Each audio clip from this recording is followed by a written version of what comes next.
बिस्मिल्लाहिर्रहमानिर्रहीम। इस वक्त हम जो है औरंगी टाउन 11:30 के इलाके में UC5 में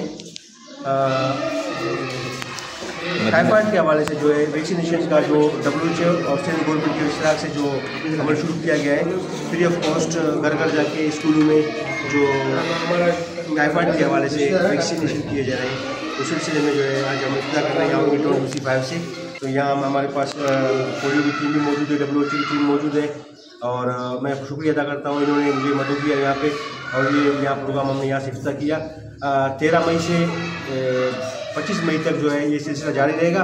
तो मैं तमाम उन वालिदैन से अपील करूँगा जो कि औरंगी और कराची या हैदराबाद के हवाले से जो ये सिलसिला शुरू किया गया है कि बराए मेहरबानी आप जो इनके साथ ताउन करें, जो स्टाफ है, अमला है और आप इनसे बखूबी वाकिफ़ हैं, पोलियो में आपके साथ साथ ही होते हैं, इनसे ताउन करें। जो आप जाके साहिब हैसियत लोग जो है हॉस्पिटलों में लगवाते हैं, अब हमारे जो गरीब मिस्किन जो मुजाफाती इलाके हैं, कच्ची आबादियाँ हैं, यहाँ की जो है इस महंगाई और गुर्बत की वजह से जो है ये आपको फ्री ऑफ कॉस्ट दिया जा रहा है। इनके साथ बराए मेहरबानी ताउन करके टाइफाइड के जो है ना मरीज के लिए अपने बच्चों को जो है फ्री ऑफ कॉस्ट आप वैक्सीनेशन लगाएं। बहुत शुक्रिया भाई।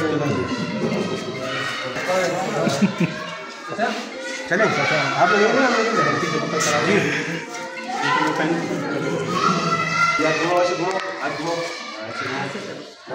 हाथ ढीला छोड़ो, ढीला छोड़ो। अल्लाह काफी, अल्लाह काफी। बिस्मिल्लाह।